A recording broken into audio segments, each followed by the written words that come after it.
कहे तो भी ताला तोड़कर अंदर भिजाने का हम काम करेंगे मैडम। कटा किए घर जमाए वो लोगों को अच्छा काम करते हैं ये।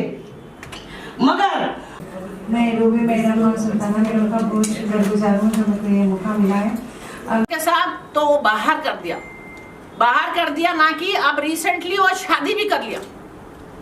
और जब ये वकील करने गए नोटिस लेके तो वो बोलते कि सीसीएस को जाओ। जब सीसीएस में गए तो वो बोलते ठीक है हम बुलाएंगे। जब बुलाते हैं तो वो बोलता कि मेरे पास तनख्वाह नहीं है, मेरे पास नौकरी नहीं है, मैं कुछ नहीं कर सकता, ये कोर्ट में कहां तक लड़ सकती देख लेंगे।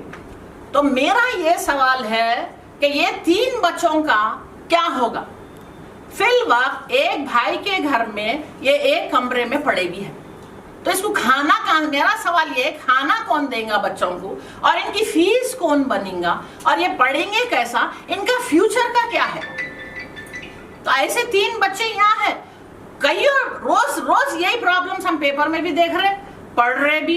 मैं जहां भी जिसके भी घर जाती पहली फुर्सत में ये बोला जाता कि बेटी घर में आ गई वापस। क्यों?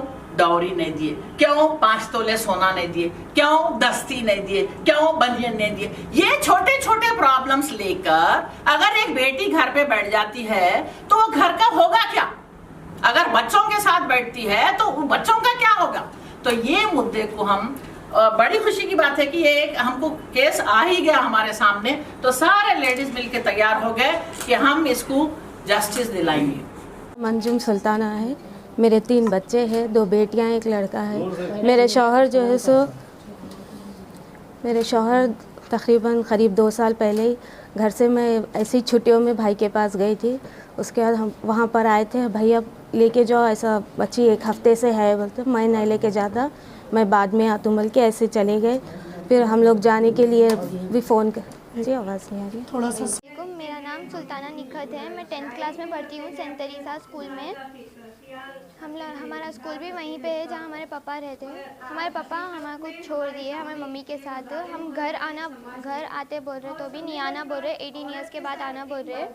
अभी जुलाई में उन्होंने 2nd मैरिज भी कर लिए, तो हम लोग आते बोल रहे तो भी नहीं आना बोल रहे। हमारा स्कूल भी वहीं पे है। लास्ट मैं जब 9th क्लास में थी, फीस भी कुछ भी पे नहीं करे। जब प्रिंसिपल फ़ोन कर, एग्ज़ाम्स नहीं लिखा रहे थे, हाँ एग्ज़ाम्स नहीं लिखा रहे तो प्रिंसिपल जो से फीस नहीं पे करे, प्रिंसिपल जो से कि पापा को फ़ोन करके फ़ीस नहीं पे करे, हम लोग एग्ज़ाम नहीं लिखाते पहले तो हमारे नको पूछो ना, उनके मम्मी के साथ रह रहे उनके मम्मी को पूछो बोलकर बोले। हमारे लास्ट ईयर के फ़ीस भी नहीं पे करे, एग्ज़ाम्स भी नहीं लिखे हम लोग। अभी हम लोग आते बोल रहे तो भी नहीं आना, 18 ईयर्स के बाद आना, ऐसा वैसा बोल रहे। हमको पापा होना हमारे फ्यूचर के लिए। ऑर्गेनाइज़र सेक्रेटरी हूँ और इसके अलावा मैं एक गज़ल सिंगर भी हूँ। इसके आज जिस महिलाओं के ऊपर अत्याचार हो रहा है, अंजुम जैसे कई महिलाओं के ऊपर जो अत्याचार हो रहा है, आज हम लोग इकट्ठा हुए इसी के ऊपर बात करने के लिए।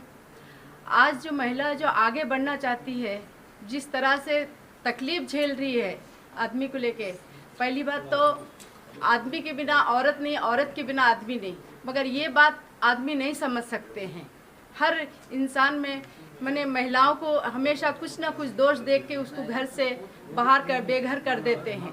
उन लोग को बहाना चाहिए कि कुछ ना कुछ बोल के अगर महिला को इस तरह उन लोग की भी उम्मीद कितनी रहती है कि एक घर शौहर से उनकी ज़िंदगी बसर करे। आज वो अंजुम जी 3 बच्चे की माँ बनकर भी बेघर हो गई है। और बीवी, पति पत्नी अगर ये अपने बच्चों के साथ खुशहाल जिंदगी गुजारते हैं तो सारी सोसाइटी खुशहाल माहौल में जी सकती, और नेशन हमारा जो मुल्क है, मुल्क तरक्की तभी कर सकता जब एक फैमिली, एक sound family without any nuisances, without any problems. तो मैं आप लोगों को मुबारकबाद देती हूँ और मैं फख्र करती हूँ, और मेरे मीडिया को तो मेरा पहला सैल्यूट एज ए मेजर आप लोगों को सैल्यूट है कि आज आप पूरे पेंस उठा के यहाँ पर खड़े हुए हैं हमारे लिए कुछ सुनने के लिए, और हम क्या चाह रहे ये मैसेज कोने कोने हिंदुस्तान के मुल्क के कोने कोने में पहुंचाने की जिम्मेदारी आप लोगों की है। Thank you so much. With this we have started